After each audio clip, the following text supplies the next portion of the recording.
Madras, Managing Director, Info Markets in India. आज का जो एग्जीबिशन है सेलिब्रिटीज को लेकर क्या कहना चाहेंगे, कितने दिन का एग्जीबिशन? सो ये जो हमारा शो यहाँ पे चालू है जियो वर्ल्ड सेंटर में, ये इनमेक्स एग्जीबिशन है, ये 12th एडिशन है ये शो का।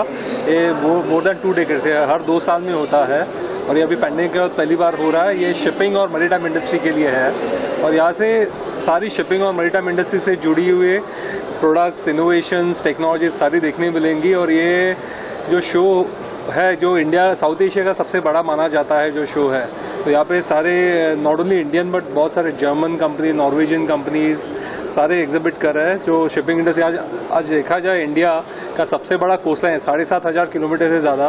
तो शिपिंग ट्रेड जो है इंडिया का 90% वॉल्यूम और 75% का वैल्यू शिप मरीन इंडस्ट्री से आ रहा है। तो ये और प्लस बहुत सारी शिप बिल्डिंग हो रही है अपनी नेवल डॉकयार्ड्स में, यहाँ पे शिप बिल्डिंग हो रही है। तो ये सारे जो उनको जो इक्विपमेंट लगता है, जो सप्लाईज लगता है, प्रोडक्ट्स लगता है, ये सारे एग्जीबिशन में देखने मिलेंगे। यहाँ पे आपको शिपयार्ड से लोग देखने मिलेंगे, डॉक्स से मिलेंगे, नेवी के मिलेंगे, कोस्ट गार्ड से मिलेंगे। सो ये एक यूनिक एग्जीबिशन जो हमने क्रिएट किया है लास्ट 2 डेकेड से, जहाँ पे हमको गवर्नमेंट का, मिनिस्ट्री ऑफ शिपिंग का, आपके पोर्ट्स का, अलग अलग डॉक्स का सबका सपोर्ट मिलता है। So I am happy that we have managed to put it up. 2 साल के बाद ये हो रहा है and response is really good. 400 companies we are exhibiting from across the world. Covid के बाद किस तरह का रिस्पॉन्स मिल रहा है? काफी लोगों करने के बाद यस, सो ये ऑफकोर्स ये इससे बहुत डबल से ज़्यादा ये बड़ा इवेंट था। ऑफकोर्स ये पहली बार हो रहा है आफ्टर 2000, तो थोड़ा we are seeing a slightly lesser response, but ये हमने सारे सेक्टर्स में देखा है। जैसे आज इन्फो मार्केट्स इंडिया 16 अलग अलग सेक्टर्स में शोज़ कर दिया। आज हमारा फार्मा का भी इवेंट चालू हुआ है नेस्को में। सो जहाँ पे देखा जो पहली बार एग्जीबिशन होता है वो नियरली 50 to 60% ऑफ साइज होता है जो पैंडेमिक के पहले था। लेकिन दूसरा जो एग्जीबिशन जहाँ पे हम लोग भी दूसरा जो हमने 2021 में एग्जीबिशन जो सेक्टर में किए, 22 में जो करने जा रहे हैं वो दे हैव क्रॉस 19 का साइज। तो ये वापस हम लोग नेक्स्ट ईयर कर रहे हैं, वहाँ पे I am sure will be rocking response. But ये साल एक्चुअली हो के people are very happy that ये हो रहा है 2 साल के बाद, जहाँ पे they are getting opportunity to physical face to face interaction जो बहुत मिसिंग था। वर्चुअली ये स्पेस में ज़्यादा उतना इंटरेक्शन नहीं होता है, सिर्फ नॉलेज शेयरिंग होता है। बट जो प्रोडक्ट्स आप देखेंगे यहाँ पे एक्चुअली प्रोडक्ट के लाइव डेमोज है वो फिजिकल ही हो पाते हैं ये सेक्टर में। Target in sense of what? So in terms of this thing, we are expecting at least 5,000 shipping industry professionals to come ये 3 दिन में। और बाकी सारे इंडस्ट्री के गुरुज और जो बोलते हैं जो हुजू है वो सारे ये सेक्टर में यहाँ पे है, प्रेजेंट है यहाँ पे। किस तरह के प्रोजेक्ट में एग्जीबिशन हो रहे हैं? किस तरह के प्रोजेक्ट है? प्रोडक्ट्स यहाँ पे जो शिप में लगते हैं, जो आपके इंजन्स रहेंगे, जो आपके मशीन्स रहेंगे, जो टेक्नोलॉजीज रहेंगी, सॉफ्टवेयर रहेगा, जो शिप टू शोर कम्युनिकेशन के टेक्नोलॉजीज रहेंगे। सो सारे अलग अलग यूनिक और हर एक में अभी नए इनोवेशंस आए हुए हैं जो लास्ट 2-3 साल में, वो सारे आपको देखने में। और वर्ल्ड ओवर जो यूनिक जो यूज़ हो रहा है, आप अगर देखा जाए इंडस्ट्री बहुत ये साइक्लिकल इंडस्ट्री है कि उनका समझो 4 साल ऊपर होता है, बाद में 4 साल नीचे होता है। बट अभी ये इंडस्ट्री के लिए बहुत बड़ा, it's at a life time peak. इतना बड़ा पीक उनको देखने नहीं मिला। ये देखेंगे तो अभी बिकॉज ऑफ जो सडन डिमांड आ गया है, इम्पोर्ट एक्सपोर्ट बढ़ गया है, ये कोविड की वजह से बंद था, तो शिपिंग इंडस्ट्री में बहुत सारा शॉर्टेज है। तो उनका कंटेनर्स का शॉर्टेज है, सीफेयरर्स के इश्यूज से, याद है आप 2 साल से सीफेयरर्स शिप पे अटके हुए थे, उनको कोई उतार नहीं रहा था। तो अभी बहुत उनका भी शॉर्टेज चल रहा है। तो ये हिसाब से ये इंडस्ट्री में बहुत सारा अभी डिमांड है। इनफैक्ट फ्रेट रेट सारा हाईएस्ट, लॉजिस्टिक्स आपको सप्लाई चेन के जो इश्यूज हो रहे हैं ये शिपिंग इंडस्ट्री की वजह से हो रहा है। तो ये राइटली टाइम शो है जिसमें ये सारे इश्यूज़ के बारे में सॉल्यूशंस डिस्कस हो रहे हैं, कैसे उसको सॉल्व किया जाए, कैसे आपके लॉजिस्टिक्स प्राइसेस कम किए जाए, कैसे आप शिपिंग को और बढ़ावा दिया जाए, जिससे फाइनली इन्फ्लेशन पे, अपने इकोनॉमी पे इन्फ्लेशन पे जो असर पड़ रहा है उससे इनडायरेक्ट इम्पैक्ट होने वाला है, जो inflation will be back in control. तो इंडिया में या फिर मुंबई में कहा जाए कि पहली बार ऐसा एग्जीबिशन होगा जो लोगों को देखने को मिलेगा जहाँ पर शिपिंग से रिलेटेड ये सब? नहीं, ये इनफैक्ट 2 डेकेड से हो रहा है। सो इनफैक्ट ये लास्ट टाइम 2019 में हुआ था और ये 12th एडिशन है, 12वां शो है। ये different in terms of technologies, because ये 2 साल में बहुत सारी टेक्नोलॉजीज आई हुई है और नए नए इश्यूज आए हुए हैं शिपिंग इंडस्ट्री में। जैसे अभी बहुत सारे इंसिडेंट्स और एक्सीडेंट्स हुए जिससे कुछ चाहे सो मरीन इंश्योरेंस पे फोकस है, आपका डीकार्बनाइजेशन पे, ग्रीन शिपिंग पे भी बहुत बड़ा फोकस है। अभी क्या शिपिंग इंडस्ट्री में देखा जा रहा है जो उनका जो कार्बन एमिशंस है जिसकी वजह से पोल्यूशन पे असर हो रहा है, तो उसको कैसे कम किया जाए।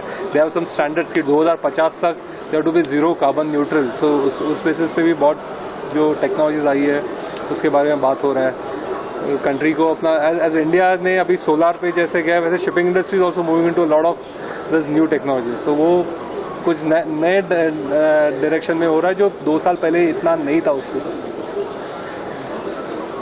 Thank you. No, it's for the entire shipping industry, because if you see, bunkers is the fuel that they use in the ship. Uska jo waste hai, that gets disposed of into the sea. So now a lot of ships are turning solar, or they are using wind energy to run the ships and propel the ships. So I think those are some things which are really new.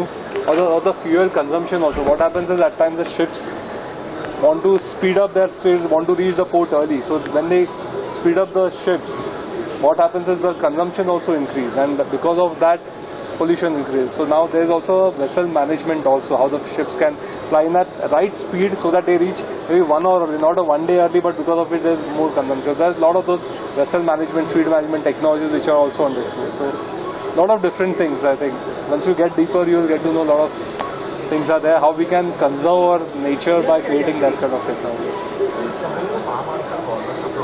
हाँ, कौन सा programme? समुद्र महामार्ग वो तो है ही, वो तो सागरमाला का प्रोग्राम। सागरमाला जिस आई थिंक 7,500 किलोमीटर का हमारा जो पूरा कोस्ट लाइन है। सो 7,500 किलोमीटर का जो हमारा कोस्ट लाइन है, in fact I think government is pushing for that. So now the projects है सागरमाला में, एंड मैरीटाइम विजन जो उन्होंने पब्लिश किया 2020 में, उसमें सागरमाला पे बहुत बड़ा फोकस है।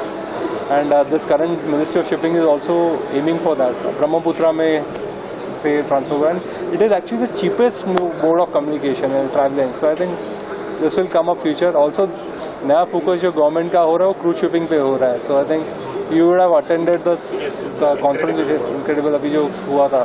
So I think so cruise shipping is another focus. They are actually trying to relax, create some policies which are favorable for, so that international cruise ships can call ports like Mumbai and other ports. So we have still just scraped the surface. There is a long way to go. Covid को देखते हुए pandemic में लोगों के काम काफ़ी बंद रहे, तो लोगों को कहीं ना कहीं फाइनेंशियली अगर देखा जाए पैसे से भी लोगों को काफ़ी कुछ प्रॉब्लम्स है, तो उसके लिए कितना ध्यान दिया गया? यहाँ पर ड्यूटी होगा कोई खाता है तो उनके बजट पे कितना ध्यान दिया गया? So first of all, in terms of COVID, I think you say the people impacted, seafarers सबसे ज़्यादा impacted थे, because उनको कोई उतार के नहीं ले रहा था पोर्ट्स पे। So in fact that is one of the major issues और जो अभी sort out हो रहा है। Now in terms of budgets, of course you will see the technologies for every industry और every जो budget के लिए है। So there will be some Chinese technologies which might be cheaper, but there are some Japanese technologies which are very high efficient. So it depends. इसमें क्या होता है, technology भी यूज़ करते हो उसका लाइफ के ऊपर भी डिपेंड है। So if you go for cheaper technologies, उसमें आपका life of the product will be also lesser. So it's a cost compromise you have to see. Thank you. Sir, it is a 250 billion company industry. Yeah. Where does India stand in this? So India currently, in terms of scale, if you see, in terms of global trade, we are about 8 to 10% in terms of volume. But in terms of shipping, in fact, in terms of the carrying capacity, in terms of a vessel, we are less than 1%. So India का ship owning, we are not a ship owning nation really. आप देखेंगे तो Norway, amount of thing, China, जो भी है, so we don't have even shipyards. अगर अपना shipyard जो है, we have about in India total 20 shipyards. As a country like China has over 1,000 shipyards. So we need to invest in that so that we and also create policies so that जिससे क्या होगा कि shipping industry जो ship building industry को एक बढ़ावा मिलेगा. We are able to build those ships for the world, and और manufacturing cost is relatively low. आज मैं मजगा डॉक के चेयरमैन से बात कर रहा था, तो they are in fact pitching for some contracts for US defence के लिए, उनके नेवी शिप्स के लिए, and he is saying he is guaranteeing that we will give you at 50% of the cost what you are manufacturing in US. उसमें भी हमारा 20% profit है. सो फिर भी हम लोग कर सकते हैं, बट थिंग इज हमारे पास वॉल्यूम का स्केल नहीं हो रहा अभी तक. So scale के लिए we need to invest in this industry, shipbuilding. Definitely then we can supply to आज China, Korea, Japan ये इसमें बहुत आगे है इस building chain Nhava Sheva, which they are actually getting for expansion. But I think this has to happen across, just not Mumbai. There is Gujarat coast. In south you have places like Vizag, Tuticorin, you have Cochin shipyard. So all those things, they all have to come together, create this multiple ship ecosystem so that across India at all the shipbuilding capacity is raked up really. Sir ji, इस exhibition में Indian कितनी कंपनियां नहीं आई है exhibition में participate? So about 25% नई companies आई है ये इसमें, about 100 से ज़्यादा कंपनी उसमें 25% नहीं है. But we are missing lot of them also this year because they wanted to see कैसे पैंडेमिक के बाद कैसे शो हो रहा है, and they are all here and they are feeling अभी जो देख के बस की they have missed out. They should have come and exhibited over here. Norway के काउंसिल जनरल थे तो they have promised they will come with a big Norwegian pavilion next time. So Norway की बहुत बड़ी शिपिंग इंडस्ट्री है, so they will come with a Norwegian pavilion. दुनिया भर की कंपनियों से ज़्यादा बेनिफिट इंडियन कंपनी को हो रहा है क्या काम के प्रोडक्शन में?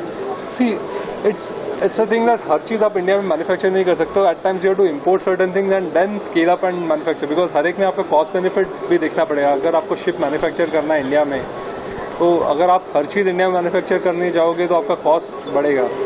You want to see the final product which is cheaper for the export purpose. So उसमें कुछ इनपुट्स तो आपको वर्ल्ड ओवर से लेने पड़ेंगे which is cheapest and which are the most modern technologies also.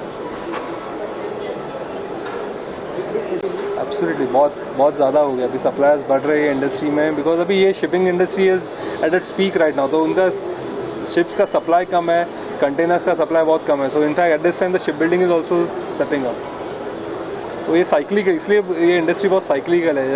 अभी पीक पे है तो शिप बिल्डिंग बहुत होगा, शिप्स मार्केट में नई शिप्स आएंगी तो वापस नीचे जाएगा, फिर वापस 5-6 साल के बाद वापस शॉर्ट सप्लाई होगा, वापस ऊपर जाएगा ऐसे. So that's why it's a cyclical industry. Sorry to all of you, interrupt you here. Yeah. I'm not from media. Sure. But I am so proud of you and proud of this person that making India. Yes. That is one of the example I am giving you myself. I am reaching now almost 69 age and I have started, now the new version for the repairing of the ship. Oh, fantastic. Great. Good to know. Last 5 years I तो am आपके पास एक attending- सामने example है. Yeah, I am just giving you the example. Yeah. ठीक है sir, thank you sir.